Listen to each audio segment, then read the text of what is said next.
Kentucky's archery season opens during early September. Clay and I were excited to pack our gear and rode to Kentucky to hunt with our good friend, Mr. Terry Hamby. We've shared a lot of hunts on Growing Deer from Terry's property throughout the years.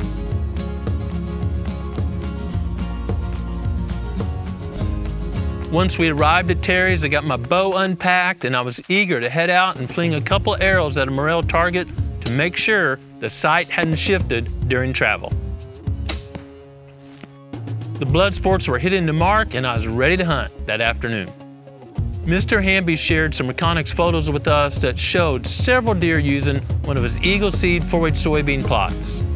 Included in these deer were some nice bucks.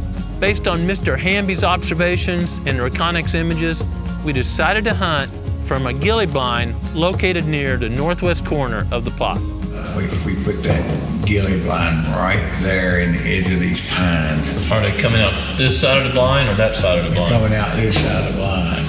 The trail camera was located in the southern end of the plot, but I wanted to watch the plot once to try to learn exactly how deer were entering and exiting the plot before moving in for a closer shot. If time permits, it's often best to set up a ways from where deer are feeding in the plot. This allows you to see exactly where they're entering the plot and plan how to move in closer for a shot. It's risky to move into fresh sign or to where you have images of showing deer in the middle of a plot. If you don't know where deer are entering from, you could move in too close, be on the wrong side of the wind, and alert the deer before you have an opportunity to tag one. This plot had recently been drilled with Eagle Seed's Fall Buffalo blend. And just like here, Mina beans stood back up after being drilled through and were still providing excellent forage. We believed deer were entering from the eastern side of the plot, and there was a southeast wind that afternoon. So we walked down the western side of the plot to approach the blind. It's the afternoon of September 8th, and it's my first whitetail hunt of this season. I'm super excited. We're in Kentucky, hunting with my good friend, Mr. Terry Hamby. Several years ago, I was with Mr. Hamby when he looked at this farm. He later decided to purchase it, and we laid out a big wildlife habitat improvement plan. He spent several years really working on that plan and even doing more.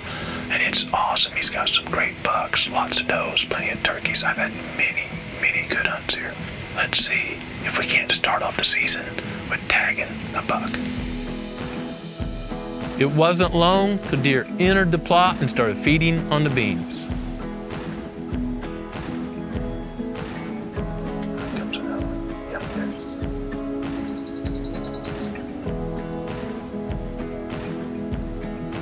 one. Dang. I lost count. It's gotta be 5 or 6 right there. As the sun went behind the pines, deer started pouring into the plot, including some good-looking bucks.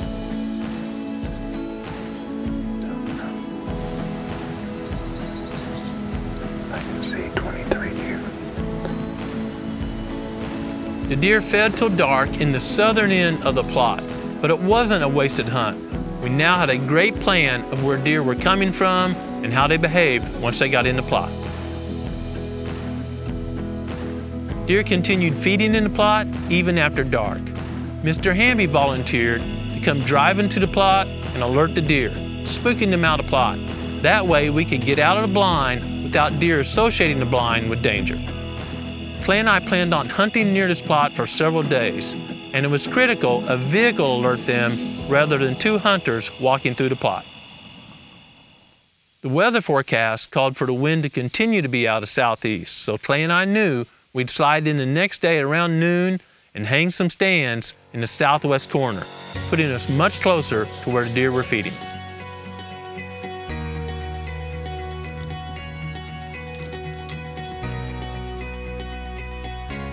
Once the summits were in place, we returned to the lodge, showered up because it was hot hanging stands, and then got ready to return to the same plot.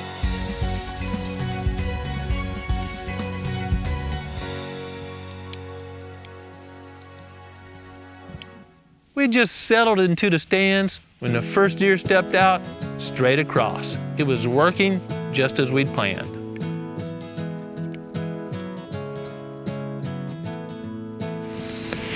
during the early season when it's really hot like this, oftentimes the wind swirls. It'll get in the shade and go off, go in the sun and warm up, kind of creates a little swirly effect. So we need excellent scent control.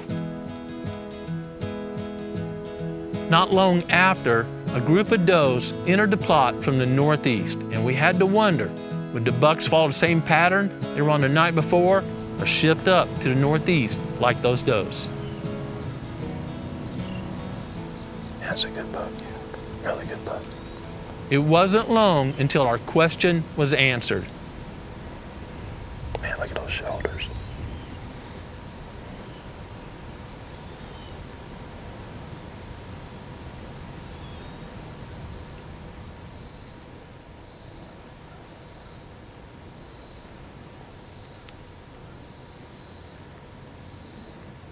Watching these deer, you may notice there's two different coat colors. Some appear reddish and the others are dark gray.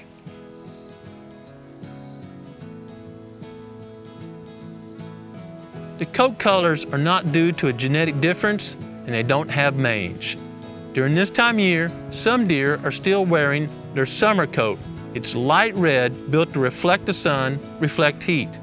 And other deer have already shed or molted into their winter coat, which is much darker gray. The hair of the winter coats will continue growing throughout the winter and get very long. Deer can paleo-erect or stand that hair up to trap air almost like a down coat, keeping them warmer. And on warmer days, lay the hair down slick so it's not holding air in an effort to stay cooler.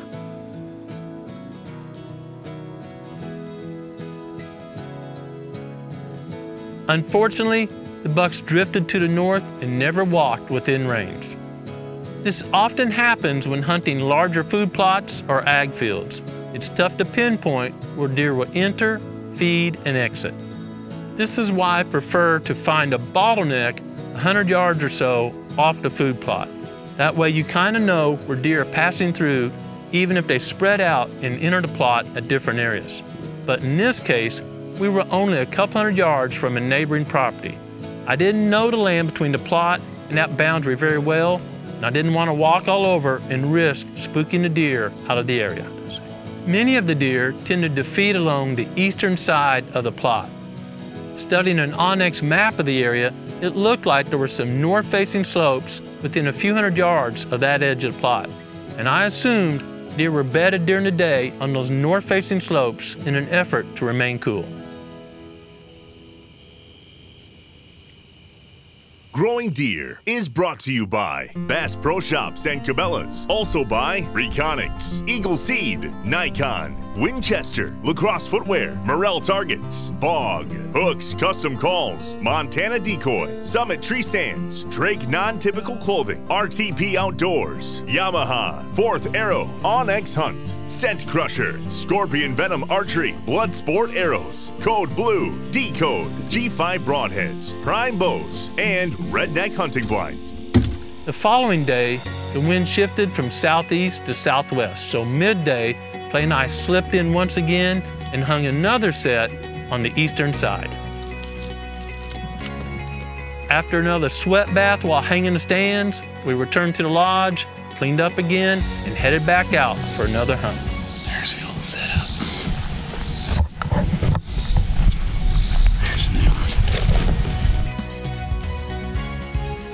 We picked the tree based on our observations and the lay of the land.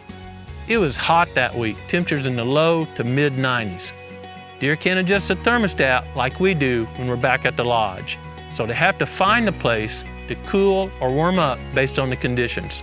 And in this case, I was very confident that we're bedding on a north-facing slope. North slopes remain cooler as they get a bit less sun throughout the day and have more moisture. When you're on a travel hunt, you don't have the most recent information. I oftentimes start off in a conservative situation, like we did up there in the ground blind, and keep working in. This time of year, mature bucks tend to be on a pattern. These bucks are still in velvet, at least they were as of yesterday afternoon. So bed, feed, bed, feed. There's a bowl right over the ridge here. Should be cooler in that bowl the way it's oriented. We think they're bedding there. I don't dare walk in there. Hitting the top of the ridge, coming right around us, so we're literally skirting the needle. Our wind is going like this. There may be 100 yard, so we don't want much wind variation. We're just skirting the needle, but I think we've got this plan figured out. If the forecast had called for the wind to be straight out of west, this probably wouldn't be a good setup. Straight out of west would probably push our scent directly to the deer. We were counting on a crosswind or threading the needle, and I often like to set up on a crosswind. That way, the deer feel relatively comfortable because they're getting a whiff of what's out there. They're just not picking up our scent because our scent stream is just off the edge of where they're traveling. Several does and young bucks came out to our south and started feeding toward the stand. Based on our past observations in this group of deer, I felt we were in the game.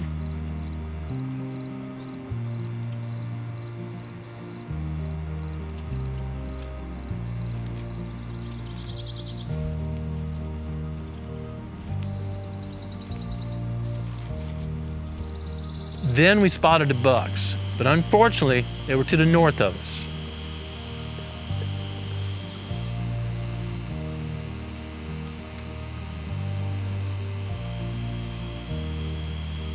They stayed in the north end of the plot till dark, and we never had a shot opportunity.